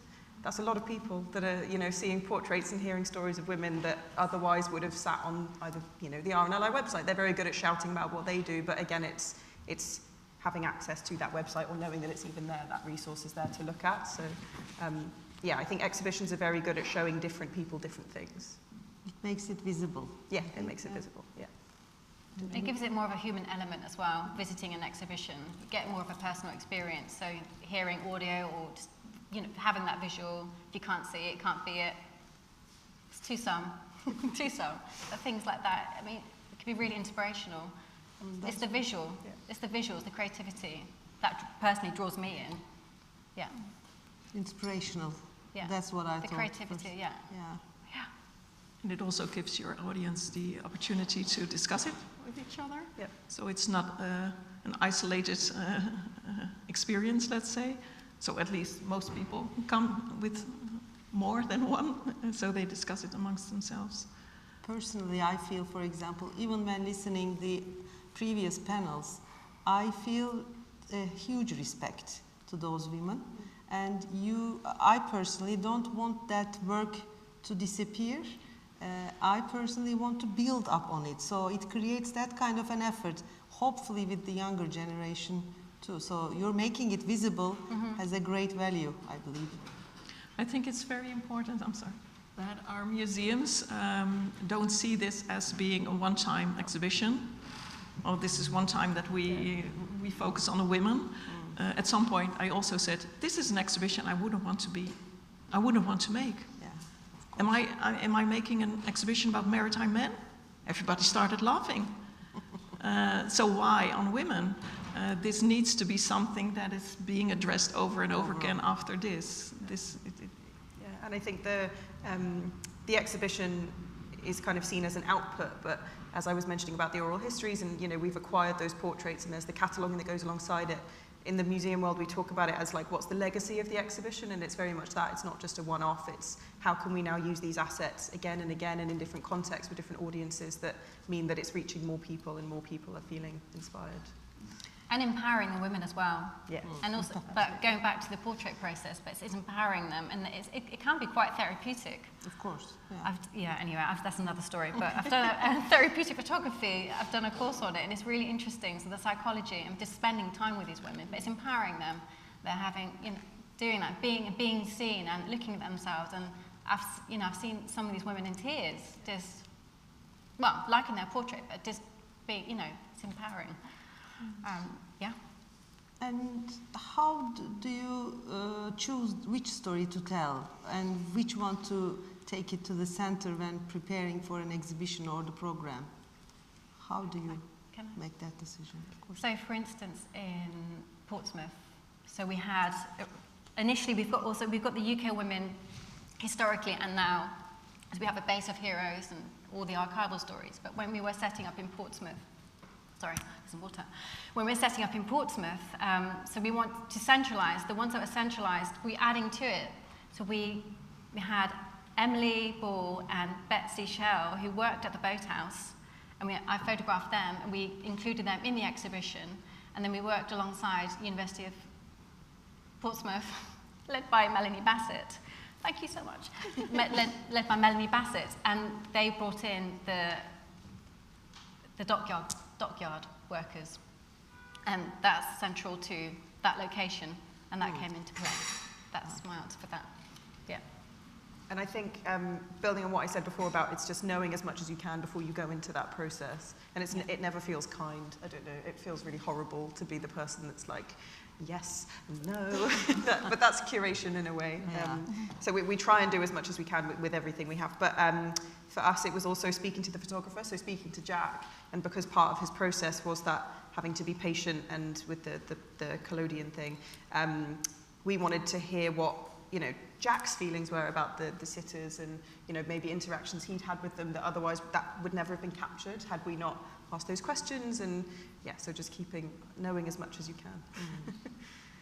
I think the choice for us was a bit different because, as we said, like I said, we wanted to be from different centuries, but also, of course, appealing stories, but deliberately not only stories about powerful women, but also women in non-powerful jobs, working in a harbor, mending the nets in the fishery, which is not seen as being very hard, but they did it day in, day out. And we took out some stories of women that are known, at least in the Netherlands. I was thinking about one of them, you probably haven't heard about her. She's the 16th century woman called Keynote. She was within the Netherlands, or Netherlands history, she's very well known for making a female, group of soldiers fighting against the Spaniards during the 80 Years' War. But nobody knows that she ran a shipyard for like 30 years, that she had her own ship, that she was a trader in wood. And her name, Keynote, in Dutch became a name for a very bitchy woman. I was thinking of one of your stories. That one of you said that when you're a male and you are powerful and then you get credits for being so, well, good businessman. When you do exactly the same thing as a woman, you're a bitch and nobody wants to work with you. And that's exactly what happened to Kay now, because she was very businesslike, and when she wasn't paid for the ships that they built, she drew them to court. That's why we know, because she is in court all the time. But the fact that her name became disrespectful says something about society and not about her. Of course. So we changed this. Sorry. Mm-hmm. So you adapt. Yeah, hopefully. Would you like to add anything, or is there any question from the audience, maybe? Yeah, I don't know if I need a microphone. Thank you. I agree so much what you, Irene and Amy were saying, because I also work at the museum, Maritime Museum, and then there is this risk always when you kind of have a separate exhibition on women, that you marginalize women even further. Because, you know, sometimes I feel that there is the women's corner and then the normal, everyone else. So, because men are also gendered beings. So, but it's our responsibility as cultural heritage professionals to do something. You know, if people don't know, they don't know. We have to be able to, we have to tell the story. And I also think that what you said, I think was Amy, that these collection policies are very important. Yeah. Like that they have to be very inclusive. Like we just started our new collection policy this year, and I made sure that all genders and also other than European nationalities are represented in our collection of, you know, what has been left of seafarers. So I think this is very important work we are doing and you are doing. So thank you. Anyone else? There is the lady.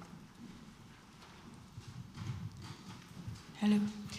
It's Sarah Robinson from Nautilus International again. I know all of those exhibitions because I either had a hand in it or I've reported on them. Yeah, sorry to see Aaron and I is not there anymore, but thank you, Irene, for inviting a group of our Dutch female union members yesterday as a special visit to the Rotterdam Museum for International Women in Maritime Day. I had a question about something you said, actually, Irene, about how you haven't overlooked the difficulties that women sometimes face in maritime, but you found a way to address it so it's there, but it's kind of not front and centre. And we have this problem as well at the Maritime Union, because obviously we want women to go to sea, but at the same time, we are supporting members who have experienced things like sexual assault or sort of even hostility and bullying because of their gender. And I just wondered generally about, you know, perhaps for the other exhibitions as well, what people think about how to include that story, but without putting young women off. Yeah, it's quite difficult actually to make it, to balance that. So we chose that you have to go under something and then you're in a kind of a room. I didn't even show your colleagues last week.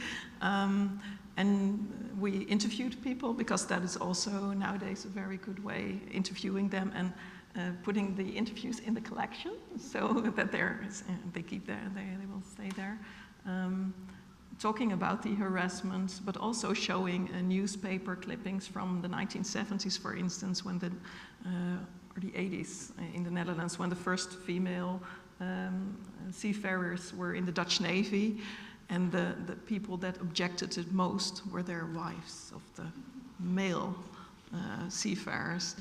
So it's not just the men who were objected, but we also interviewed women telling about it. But it's, yes, like I said, we wanted it to be in there, but not to be the whole exhibition about it.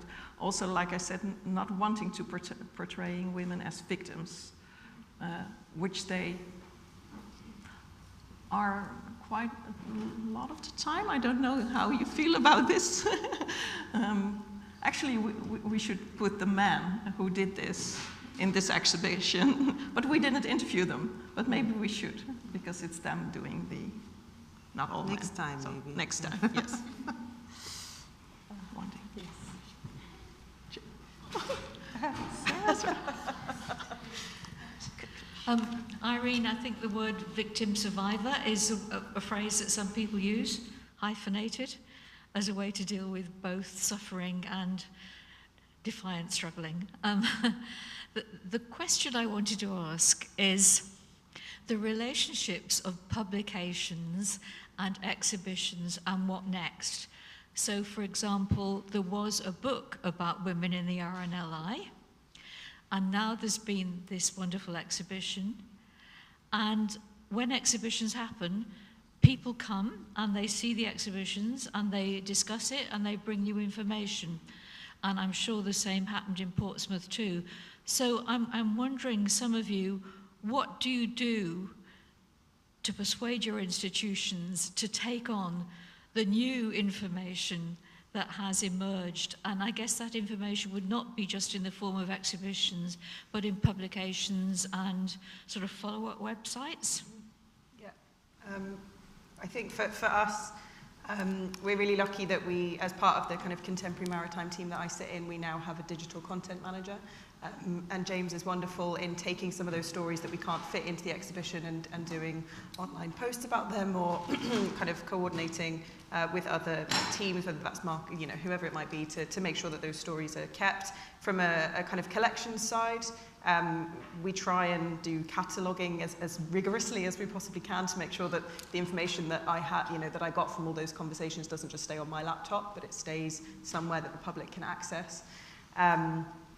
And from a publication side, we always try and advocate and kind of have conversations with our retail teams in terms of also selling them, because people come to the exhibition and then, as you say, they want to know more. So can we sell these things on site, that kind of thing. So it's a huge, as you mentioned, like institutional conversation. But I think we're getting better at it. I don't think we're perfect yet, but I think we're definitely getting better at trying to make sure that the progress that we've made by having the exhibition doesn't just stay there, and that there is a kind of bigger legacy for the museum, whatever that looks like. Generating seems to be a key word. Yes, generating. Yeah, absolutely. Well, thank you very much. I think our time is over. Mine is over. Sorry for rushing. Congratulations to you all for participating, and also for showing us, making visible what was impossible, so it was possible. And thank you for all the good work. Thank you very much.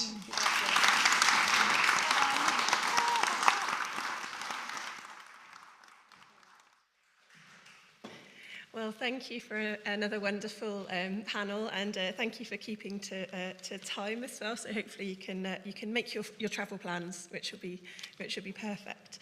And I've got a few closing remarks before we say goodbye to the people online, and then I'll tell you a little bit more about the arrangements for the rest of the day.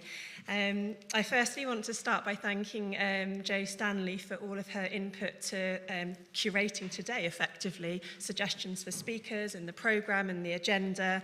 Many of the people that we've heard from today appear in Jo's book. So we've heard from Anne, we've heard from Claudine, we've heard from Nina. She's recently interviewed Maria Dixon for the Rewriting Women project, so that'll be coming out soon. So a big round of applause for Jo for her input.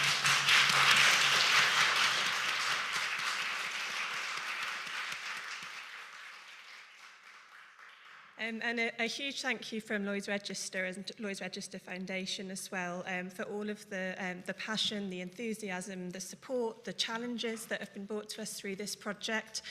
We started it as I think someone reminded me today, almost a small side project, will there be interest? And it's just grown beyond all of our expectations. And that's really thanks to the expertise, the seriousness of the challenge of expanding diversity. So we're eternally grateful grateful for the support, and we've this year been able to launch our international phase.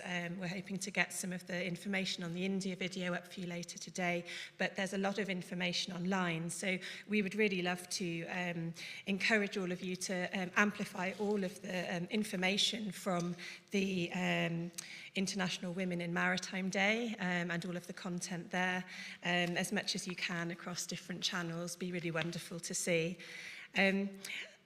I've got a few words that I've noted down, well, quite a lot of words I've noted down today, but something that I really enjoyed hearing was, I love my job, I love what I do, and isn't that so great? Maritime is so diverse, it's so interesting, and it really does get under your skin, it keeps your attention. So despite the obstacles, despite the challenges, and all of the adversity that can come with it, hearing people say, I love my job is really, really powerful.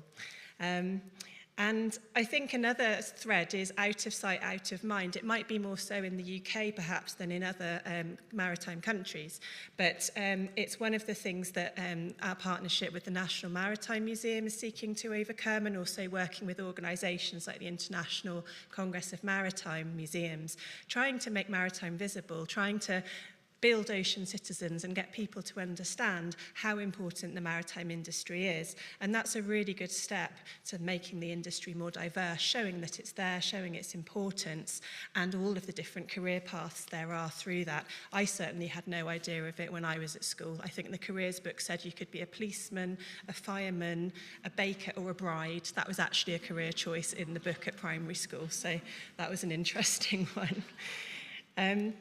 And through all of the wonderful work that you all do, through the engagement opportunities, the research, we're reaching people who'd not thought about the subject before, who'd not thought about maritime and perhaps hadn't thought about coming into it as a career. And I think part of what I love about research, and I've heard it again today, is that staying curious, asking those questions, asking, why was maritime like this for women? That was a really good question I heard today. And it certainly is something that we're always untangling and trying to find in terms of the research. The other words I've noted down are respect, that was mentioned a lot, barriers, resilience, visibility, and one I'd like to touch on is legacy as well. Irina mentioned it briefly, that we would love in some way to bring all of these stories into a place where they're findable. At the moment, Maritime Archives, the research process, all of the wonderful engaging things that are happening to raise the profile, we don't want to lose those stories again. We want to bring those together. So everyone think about legacy and what's the best way to do that. I'll end by, as well as thanking the online attendees, the other really powerful phrase I heard, yes, I did it. We heard that both in the room and online from Reshma in the video that Emily shared. So I love my job, yes, I did it. And those are two really powerful things that really do make me smile and hopefully will encourage people into the industry as well. I'll say thank you now to all of the online attendees, and thank you for staying with us. We will be sharing some of the recordings of today, so you can always catch up with those as well and share them further. So thank you. It's really brilliant that we've had people from all around the world joining us, both in person and online. So goodbye to everyone online. Right, I shall go into some of the logistics for the breakout sessions.